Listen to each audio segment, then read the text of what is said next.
Moses, you're taking way too much upon yourself. You need to step down. You need to let us come, and we can handle this way better than you and your friend Aaron. That's what Korah said.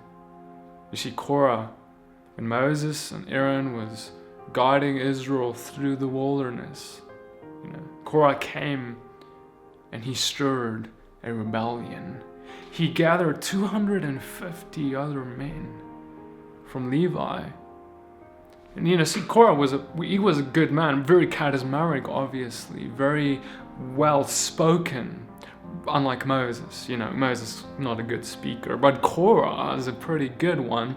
And he comes and he gathers all these people against Moses and Aaron. He says, Moses, you guys take too much upon yourselves. Let us step in. And you see, Moses has got an interesting reply. He falls on his face. Korah comes all puffed up and prideful.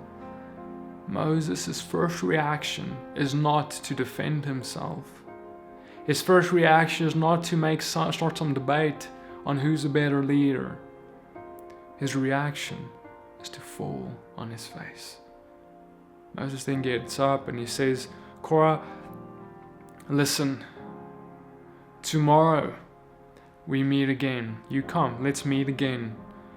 God will show up and he will show who is holy and righteous. Because see, Korah said, Moses, we're holy, we're righteous. This people is holy and righteous. We don't need anything else like what you guys want to do here. And this was right after Moses gave the command of tzitzit. If you just read in the previous chapter of the tassels, and see now, Korah, he hears all these instructions around holiness and walking as basically as Yeshua would later walk, and he doesn't like it. He rebels. Who are you, Moses? Who are you, Aaron? And see, the reason why Moses fell on his face is because he was never the one to take that position upon himself, because God chose him. If you remember correctly, when God initially called Moses, he said, God, let Aaron speak for me. I can't do this. Why me? There's nothing special about me. I'm not a good speaker. I can't do this, God. Go get someone who's better at this thing with people. I'm not a good charismatic people person. And God said, Moses, I want you. And I want to submit that this is why. This moment in history is why God chose Moses. Moses never wanted the position. So when he was questioned on his position, he fell on his face. Because he didn't need to defend. Because he was never the one to take it up upon himself. Like Korah said, God was the one who put it on Moses. You see, Moses then following, he told Korah, you take too much upon yourself, you sons of Levi. You could see he was taking out the speck out of their own eye, which is a thing that often needs to happen with those who are prideful, like the Pharisees in Yeshua's day. He tells them, you're saying that I'm putting too much upon myself, me and Aaron. Korah, you've got no idea what you're talking about, because we weren't the ones who even put ourselves here. It was all along God who's been doing it. Korah, you're the one who are putting too much upon yourself, because you're the one exalting yourself. You're the one putting yourself here. And you want to come and dominate this fellowship, this congregation, this assembly. You're the one who's putting yourself here. And see, brother, sister, this is an interesting thing, because it happens all the time that God chooses someone who's not qualified. He chooses the one who can't speak well, the one who no one wants to really listen to be his mouthpiece. Because God has never been about pleasing our flesh. It's easy to look upon someone who can speak well. But if it's someone who really can't speak well, will you then listen? If it's someone who's really boring, who's a bad leader in your eyes and from your perspective, will you follow? If you know it's God. You see, that's the thing, is God chooses the unqualified, and in that moment of choosing them, he qualifies them. But see, like many of us want to be Moses, many of us want to be Aaron, many of us want that position, but I'm telling you, the one who wants it is automatically disqualified from it. Because if you want authority and leadership and all that, you want it for the wrong reason automatically. God chooses the ones who don't want it by nature. He chooses the Moses, he chooses the Noah, he chooses all of those guys who are totally unqualified, drunkards, whatever you want to see them as. And he wants to use them. But see, those who exalt themselves, like Korah, Korah was totally qualified in terms of our perspective. He was a good speaker, he was from the tribe of Levi, a leader, etc. But from God's perspective, he was the most unqualified person in that assembly because he wanted it. Moses never did. And see, this is why James says, brothers and sisters, I don't want you guys to want to be teachers because you'll be judged more strictly. And see, this is what Korah did. He exalted himself and he said, God, I want to be a teacher. I want to be a leader of an assembly, of this assembly, your assembly, God. I'll be a much better leader than Moses. And Korah was probably a pretty nice guy. He was probably very much thought that God was on his side because he came to challenge Moses. And Moses said, well, let's let God decide. And Korah showed up the next day. And see, when Korah showed up, the following happened. Moses said, by this you know that Yahweh has sent me to do all these works, that they are not from my own heart. If these die as all men do, or if they are visited as all men are visited, then Yahweh has not sent me. But if Yahweh creates what is unheard of, and the earth opens its mouth and swallows them up with all that belongs to them, and they go down alive into Sheol, then you shall know that these men have scorned Yahweh. You see, Moses needs to explain this to the assembly because the assembly is with Korah. Many of them, including these at least 250 men, is with Korah, and Korah is really getting some people behind him. And Moses is like, well, guys, let's take a step back and let's let God decide what's going on here, right? And as Moses was speaking this, there was an earthquake, and the earth opened up right beneath their feet, and it swallowed Korah and the 250 men, all high elders, if you will, and they fall into the depths of the ground. And see, they die. And it's interesting because these guys, these were leaders, these were elders, these were the Levites. And God said, well, goodbye. You see, God was not favoriting them in that, they were leaders. He was willing to get rid of much of his own priesthood, the Levitical priesthood, because of their pride issue.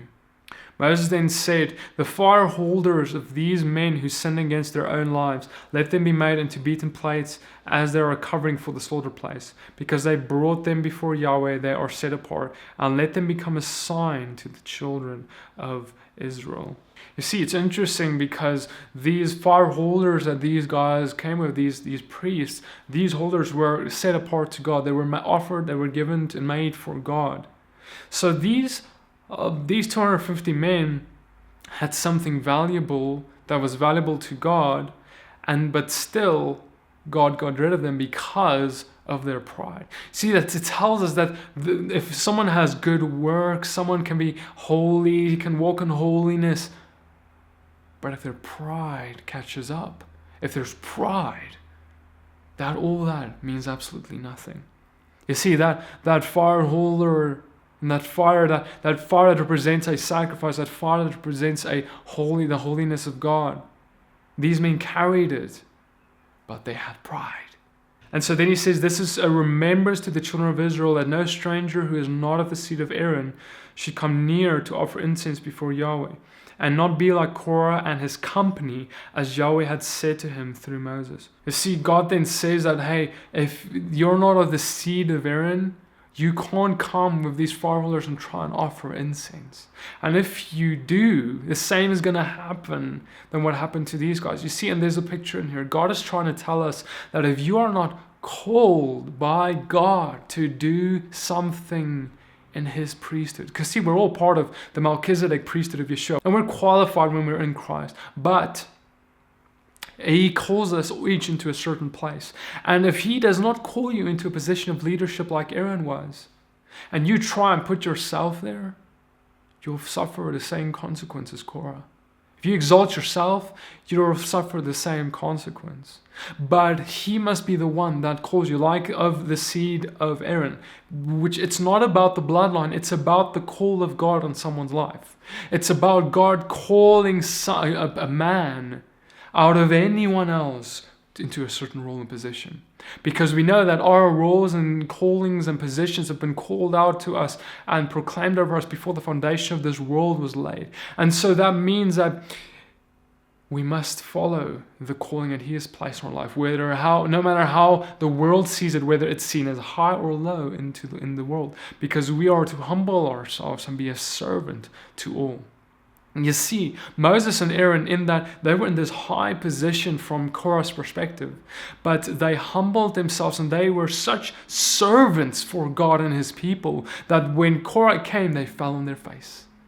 That was a demonstration of their servanthood. They weren't there in trying to be someone or something. They were only there as servants. They were making themselves as the most least man that from our perspective of people.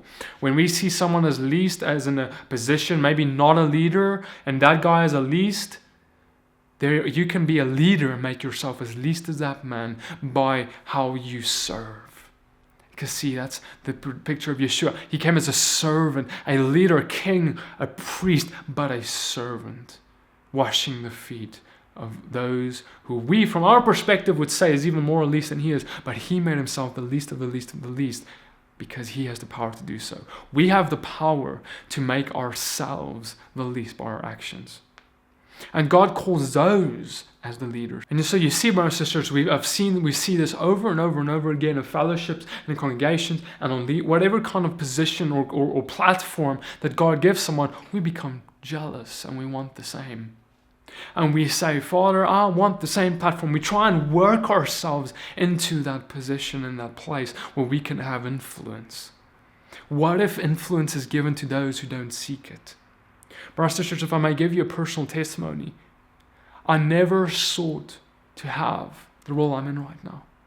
I remember when I was called into ministry, Father called me the first time, gave me a word through someone else, very clear, where He says, Pete, I'm calling you into a full-time ministry role. When I heard that, my first reaction was, God, no, I don't want this. I want to do something else. I had all these other dreams and aspirations of things I want to do, career paths that I want to follow, things that I was studying. And I didn't want to do ministry because I was afraid. I was afraid of that role. I read in James that teachers will be judged more strictly. I'm like, God, I don't want to be a teacher because I don't want to be judged more strictly. Like I'm already trying to be obedient, and I'm the worst sinner of them all. How can you now? I don't want to do that. I don't want to be the leader. Nevertheless, God said, I don't care what you think. I'm calling you to speak on my behalf. And see, brothers and sisters, I'm not saying this as a boasting at all. I'm saying this because it means that I mean nothing in this picture. It's simply the call of God on the life of the individual. And the same for you. If God calls you and we're all called to something, all called into different positions, equally important roles. Whether it's to minister to little children, where Yeshua said, these little kids, they're so important to me that if anyone leads them astray, that one will be least in the kingdom. That one will suffer for it. You see, the kids, ministering to kids, many of us in our modern day will see that as the least, but God sees that's the most important thing to me because I love the kids and they are the next generation. Just as an example. Right after Korah and his rebellion fell into the earth, the day thereafter, we read something crazy when Israel does. Israel, the rest that's still alive, all the other men, they rise up again and they say the following. All the congregation of the children of Israel grumbled against Moses and against Aaron the next day, saying, You killed the people of Yahweh. Arise from amidst this congregation and let me consume them in a moment. And they fell on their faces. You see, when God said, oh, well, Moses, this is it. This is the end of it. They now are again rebelling against you. They're again undermining the authority that I have placed on you. Get out of my way, Moses. Let me destroy this people. And Moses and Aaron fell on their faces. These people who were trying to get rid of them, they were falling on their faces for them. And you know, this is very familiar because in Exodus 32, verse 32, we see the following with the golden calf, where right after the golden calf, God is like, Moses, get out of my way, let me destroy these people. Moses, I can raise a generation from your seed but Moses is like, no, God, this is your people, don't destroy them. And he goes as far as he says, God, if you want to destroy these people, you need to blot my name out of your book of life too. You see, it's the same in what Yeshua did. He's on that cross. His Father, forgive them. They don't know what they do. And see, that's the leaders God calls.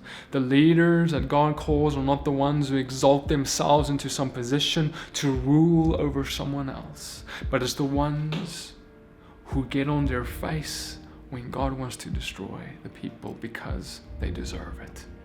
When judgment is to be served, righteous judgment, the leader falls on his face.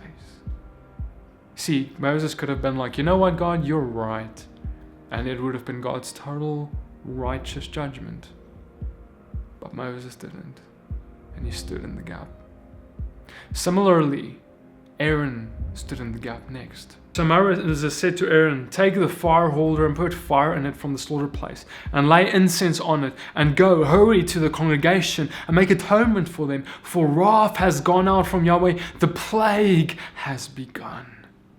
And Aaron took it as Moses commanded, and ran into the midst of the assembly, and saw that the plague had begun among the people. And he laid on the incense and made atonement for the people, and stood between the dead and the living. And the plague was stopped.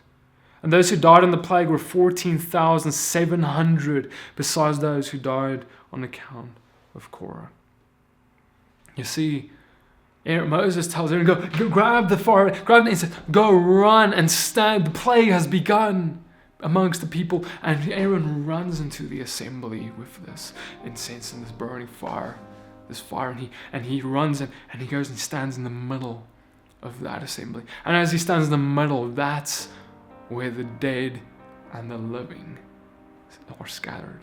Where the dead is on one side, like a line in the sand with the dead on one side and the living on the other.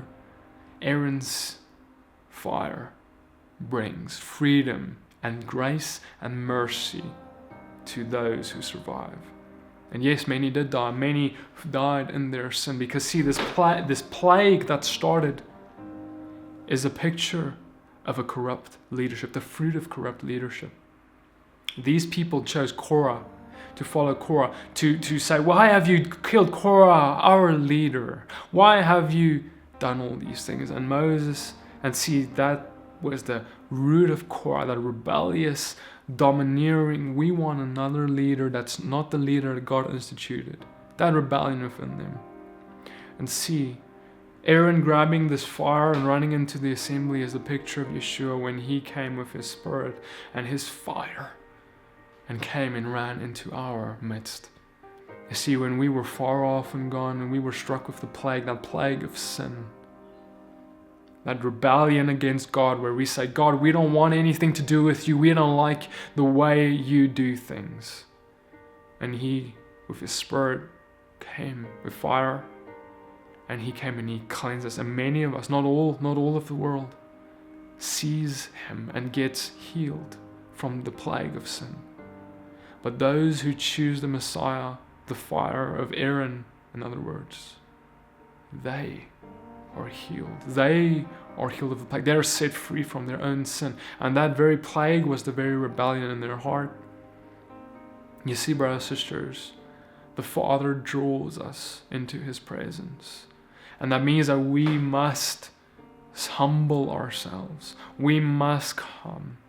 And we must rid ourselves from all pride. You see, I've seen the same thing in the midst of my own fellowships, where there are these people who creep in and they try and dominate. They try and rebel against the authority and institution, eldership that God has positioned, that God has raised people, and they try and creep in with other teaching or with a domineering spirit or with whatever reason, a spirit of contentiousness that comes and tries and overtakes our fellowships, tries and creeps in, very much like Korah, where in the midst they come and they try and gather some of the people against us. And you see, Korah was part of the Levi priesthood. That was the very priesthood that Aaron was part of, right? And so that means that Korah was basically coming from the inside to destroy. You see, oftentimes we see people coming from outside inside to cause disruption, but the bigger threat is actually those even from the inside leadership, the existing maybe body of the church, whatever, whether they're leaders or whether they're simply a member or whatever the case is. Those people can oftentimes come and gather up against the leadership that God instituted and try and bring it down. And you see, Paul said, all authority, Romans 16, all authority is instituted by God. You see, many people don't understand that verse because it pertains to all authority, whether you like it or not. Whether that authority is a judgment upon us or that authority is blessing upon us. It's been instituted by God. And we must respect all authority that He institutes. And so, brothers and sisters, I want to warn you against Korah. Korah will come, and he will come in the midst of truth. He will creep in that spirit of Korah. And in the midst of truth, he will try and lead you astray with a lie. But it looks a lot like the truth. It looks a lot like this, the priesthood of Moses and Aaron. It looks very similar, just a little different, in that it has a root of pride. It has a root of selfishness, a root where that person wants to exalt themselves. The leader, the teacher, the eldership that you want to have is the one who is humble and who falls on his face. If you have not seen your elder fall on his face, he's probably not the elder for you. God calls elders and leaders who are humble. He calls no one else to be a leader of His own assembly. In chapter 17 of Numbers, God then tells them to do something really peculiar. He says, Moses, take all these rods and write the names of 12 rods and write the 12 names of Israel on a rod for each tribe. And then I want you to look at these rods, and the one that blossoms, the one I chose to be the leader in this day. And what happens is the rod of Aaron blossoms. And it's interesting because it actually blossoms with almonds. And see, interesting, like, why almonds, God? Like, what is it about the almonds? You see, almonds represent value. Today, if you go into a shop, you want to buy an almond, it's one of the most expensive nuts there is, right? Similarly, in that day, almonds were really valuable. And so Father said, Aaron is valuable to me. He is a leader of value. And you see, it's not because Aaron was a good man. I don't know if you recall, but Aaron was the one who made the golden calf at the end of the day, and he proclaimed, let this be a feast unto Yahweh. That very Aaron, God calls valuable. How is that possible?